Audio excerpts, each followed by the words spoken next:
In the Bible, there are angels so terrifying that they had to tell humans, "Do not be afraid," before delivering their messages.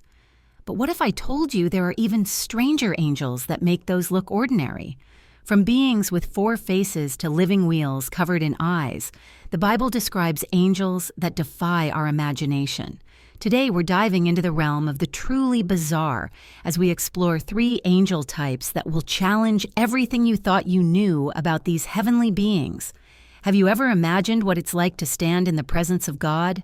The cherubim know, and their story begins in the very first book of the Bible. These aren't the chubby, winged babies you see on Valentine's Day cards. No, the true cherubim are something far more awe-inspiring and, frankly, a little terrifying. Let's go back to the Garden of Eden.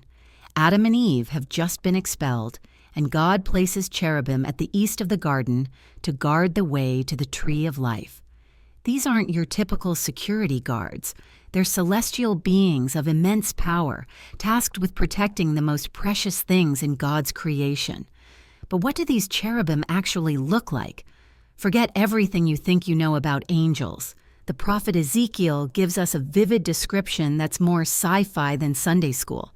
Picture this: beings with not 1, but 4 faces. A human face symbolizing intelligence and reason, a lion's face representing strength and courage, an ox's face denoting service and sacrifice, and an eagle's face embodying swiftness and farsightedness. As if 4 faces weren't enough, these beings have 4 wings and bodies that gleam like burnished bronze. It's no wonder that when people in the Bible encountered angels, their first reaction was often fear. But why did God create such complex beings? What's the purpose behind their intricate design? Each aspect of the cherubim serves a specific function in God's plan. Their multiple faces allow them to see in all directions at once, making them perfect guardians. Their wings enable them to move swiftly in service of God's commands, and their gleaming appearance reflects the glory of God Himself. The cherubim aren't just static guardians, though. They play a crucial role in God's interactions with humanity. Remember the Ark of the Covenant? God instructed that 2 cherubim be placed on top of it, forming what's known as the mercy seat. It's here, between the cherubim, that God said He would meet with His people. These beings are so close to God's presence that they form the very place where He chooses to commune with humanity. They're not just guards, they're mediators between the divine and the earthly, but their role goes even further. In Ezekiel's visions, we see the cherubim as transporters of God's throne. Imagine a heavenly chariot, powered not by horses, but by these magnificent multi-faced beings. They carry the very seat of God's power and authority throughout creation. The cherubim remind us that God's holiness is not a static thing. It's active, mobile, and ever-present. These beings serve as a constant reminder of God's majesty and the reverence we should have in His presence. So the next time you hear someone talk about cherubs, remember the true cherubim of the Bible. They're not cute decorations, but powerful guardians of God's holiness, complex beings that reflect the multifaceted nature of their Creator. But as awe-inspiring as the cherubim are, they're not even the highest rank of angels. There's another group that stands even closer to God's presence. If you think the cherubim are impressive, wait until you meet the seraphim. Imagine a being so radiant, so intensely holy that it needs 6 wings just to shield itself. These aren't your everyday angels, these are the seraphim, the burning ones of praise. They stand at the very heart of God's presence, closer than any other celestial beings. Imagining the seraphim begins with the prophet Isaiah's extraordinary vision in the temple. Isaiah, overwhelmed by grief at the death of King Uzziah, finds himself suddenly transported into the throne room of heaven itself. And there, surrounding God's throne, are creatures unlike anything he's ever seen before. These seraphim are a far cry from the gentle, harp-playing angels we often imagine. They're fiery beings, constantly in motion, with an appearance so brilliant it's almost painful to behold. But why are they called burning ones? The answer lies in their very nature. These angels embody the consuming fire of God's holiness, a purity so intense that it burns away anything impure in its presence. But here's where it gets really interesting. These powerful beings, despite their closeness to God, cover their faces and feet with their wings. Why would creatures of such might and glory need to shield themselves? It's a powerful reminder of the overwhelming nature of God's holiness. Even these magnificent beings, created to dwell in God's presence, cannot fully gaze upon His glory. The seraphim's appearance is awe-inspiring, but it's their actions that truly set them apart. They're in constant motion, flying around the throne of God, and as they move, they cry out in a voice that shakes the very foundations of the temple. Holy, holy, holy is the Lord Almighty. The whole earth is full of His glory. This isn't just any praise, it's a profound declaration of God's nature. In Hebrew, repeating a word 3 times is the strongest way to emphasize something. By declaring God as holy, holy, holy, the seraphim are proclaiming that God's holiness is absolute, unparalleled, and transcendent. It's not just that God is holy. He's holiness itself, the very definition and source of all that is pure and sacred. But how do these fiery beings compare to the cherubim we discussed earlier? While both are powerful and awe-inspiring, their roles and proximity to God differ significantly.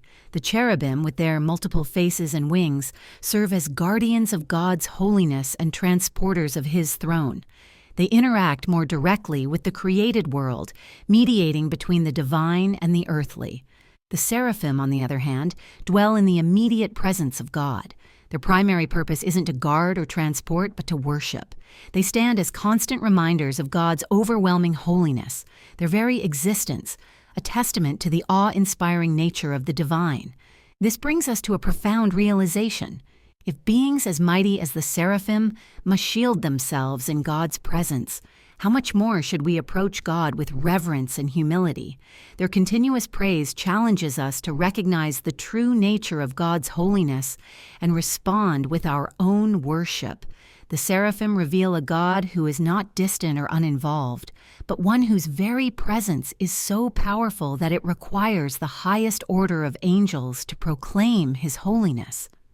They show us a glimpse of heaven's worship, inviting us to join in their eternal song of praise. But as incredible as the seraphim are, there's one more group that's even more mind-bending, creatures so bizarre they challenge our very understanding of what it means to be alive. These beings make even the mighty seraphim seem ordinary by comparison. Just when you think you've seen it all, the Bible introduces us to creatures that defy our very understanding of life itself. What if I told you there are beings in heaven that look more like living machines than winged messengers? Enter the Ophanim, the most perplexing angels you've never heard of. On the banks of the river Chebar, the prophet Ezekiel experienced a vision that would challenge everything we thought we knew about angels. Ezekiel, exiled from his homeland, suddenly encounters something so bizarre, so otherworldly, that it leaves him struggling for words to describe it. What Ezekiel saw were beings unlike any other in the Bible, the Ophanim, often translated as wheels or whirling wheels. But these aren't your ordinary wheels. They're described as wheels within wheels, a concept so strange it's hard to wrap our minds around. Imagine a set of wheels intersecting with each other, able to move in any direction without turning. It's like something out of a sci-fi movie, yet it's right there in the pages of Scripture. But the strangeness doesn't stop there. These wheels are covered in eyes. Yes, you heard that right. Eyes all over them, and they gleam like chrysolite, a gemstone known for its golden green color. Living wheels, shimmering with an otherworldly light, covered in watchful eyes, moving in perfect synchronization with each other and with God's throne. Now you might be wondering, why wheels? Why eyes? Each aspect of the Ophanim's appearance carries deep spiritual significance. The wheels represent God's omnipresence, His ability to be everywhere at once. Just as these wheels can move in any direction without turning, God's presence can reach every corner of creation instantaneously. The eyes covering the Ophanim symbolize God's omniscience, his all-seeing, all-knowing nature. Nothing escapes his notice. Every event, every thought, every hidden corner of the universe is laid bare before him. The Ophanim serve as a constant reminder that God is aware of everything happening in his creation. But perhaps the most fascinating aspect of the Ophanim is how they interact with the other celestial beings and with God's throne itself. In Ezekiel's vision, these living wheels move in perfect harmony with the cherubim we discussed earlier. When the cherubim move, the Ophanim move with them. When the cherubim rise from the earth, so do the Ophanim. This coordinated movement speaks to the unity of purpose among God's heavenly host. Each type of angel, from the mighty cherubim to the fiery seraphim to the enigmatic Ophanim, plays a unique role in carrying out God's will. The Ophanim, with their ability to move in any direction, seem particularly suited to executing God's commands throughout creation. But the Ophanim's role goes even further. They're not just executors of God's will, they're also described as carriers of his throne. Imagine God's throne, the seat of his power and authority, being transported throughout the universe on these living, eye-covered wheels. It's a powerful image of God's active involvement in his creation, his willingness to move and act in the world he made.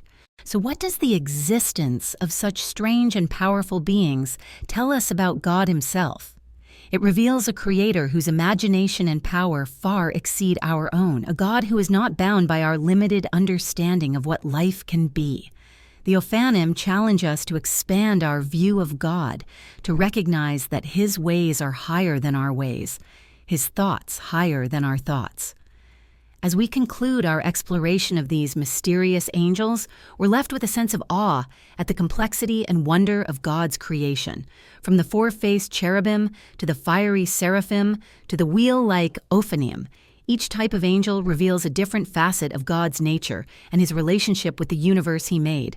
But if these are just the servants, how much more amazing must the Master be?